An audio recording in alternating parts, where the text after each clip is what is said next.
देखिए, आप लोगों का जो क्लास 12th का यूपी बोर्ड, ठीक है, यूपी बोर्ड के बच्चे जो हैं 2024-25 सेशन के जो बच्चे हैं वे बोर्ड एग्ज़ाम देंगे।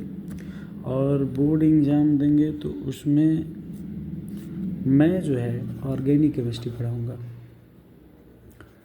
यहाँ पर ये हमारा फर्स्ट वीडियो है, ठीक है। ऑर्गेनिक केमिस्ट्री पढ़ाऊँगा। इसमें कुछ जनरल चीज़ें बताऊँगा जो कि ऑर्गेनिक केमिस्ट्री में बहुत ज़्यादा ही महत्वपूर्ण होता है। सबसे पहले बेसिक्स एकदम ऑर्गेनिक केमिस्ट्री को हम पढ़ाएंगे एकदम बेसिक से, ठीक है। इसमें किन किन चीज़ों पर ध्यान देना है, अगर उन चीज़ों पर हम ध्यान दे दें तो ऑर्गेनिक केमिस्ट्री एकदम से आसान हो जाता है, ठीक है। क्या है, सबसे पहले है कि मैं यूपी बोर्ड में जो है हिंदी मीडियम वाले बच्चों को ज़्यादा से ज़्यादा समझाने की कोशिश करूँगा, ठीक है, एकदम इजी लैंग्वेज में, ठीक। जो कार्बनिक यौगिक होते हैं,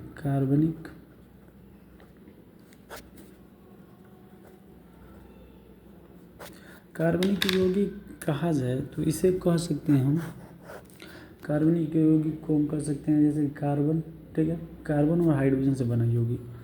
हालांकि कार्बन और हाइड्रोजन से बना यौगिक जो होता है उसे हाइड्रोकार्बन भी कहते हैं, ठीक है। लेकिन इसके साथ साथ हमको ये भी जानना होगा कि जो कार्बनिक यौगिक है, कार्बनिक यौगिक बोले तो कह सकते हो कि कार्बन हाइड्रोजन से बना यौगिक, हाइड्रोकार्बन भी बोल सकते हैं उसे, ठीक है।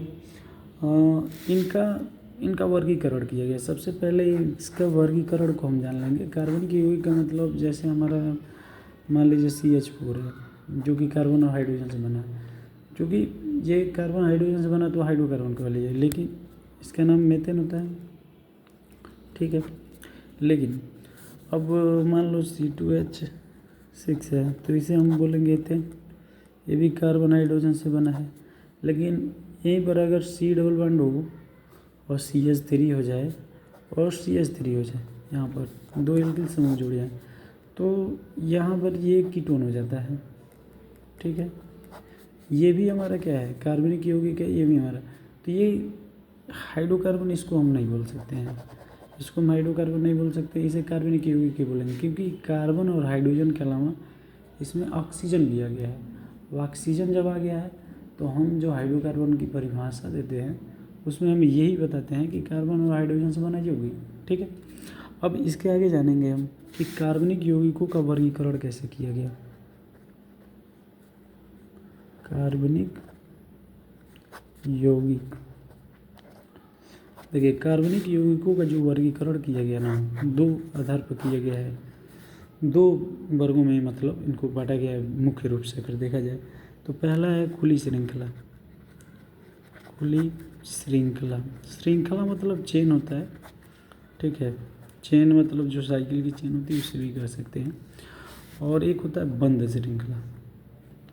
बंद श्रृंखला यौगिक, बंद श्रृंखला यौगिक हम उसे कहेंगे कि जैसे हम इस तरीके से इसे परिभाषित कर सकते हैं कि एक चैन है जिसको हम बंद कर दिए। जैसे मैं कह सकता हूँ कि कार्बन यहाँ पर है, ठीक है, कार्बन यहाँ पर है, यहाँ पर है।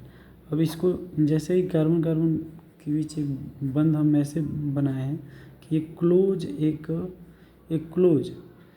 शेप को बता रहा है। जैसे इस तरह का शेप है, एक ट्रायंगुलर चीज़ को, मतलब ट्रायंगुलर हो गया ये, तीनों तरफ से क्या है, क्लोज एरिया हो गया ये, या क्लोज क्षेत्र कह सकते हैं, या क्लोज बंद क्षेत्र कह सकते हैं। तो जब ये कार्बन जो बंद बनाता है, कार्बन जो कि कितना बंद बनाता है, 4 बंद बनाता है, सहसंयोजक, ये जो बंद होते हैं सहसंयोजक बंद होते हैं, ठीक, चारों सहसंयोजक बंद होते हैं। क्योंकि जो कार्बन होता है, कार्बन का क्या होता है, परमाणु क्रमांक 6 होता है, 2,4 इसका होता है। और ये जो 4 इलेक्ट्रॉन आपके अंतिम कोष में है, यही चारों इलेक्ट्रॉन क्या करते हैं, साझा करके इलेक्ट्रॉनों की साझेदारी द्वारा जो बंध बनता है उसे सहसंयोजक बंध करते हैं, ठीक है। तो यही 4 इलेक्ट्रॉन क्या करते हैं, साझा करते हैं, और साझा करने की वजह से ये कार्बन में 4 सहसंयोजक बंध बनता है, ठीक है। हम इसके बारे में आगे भी देखते चलेंगे। अभी देखते हैं इसका रिस्पांस कितना मिलता है, कितने बच्चे इस चीज़ को सही से समझते हैं।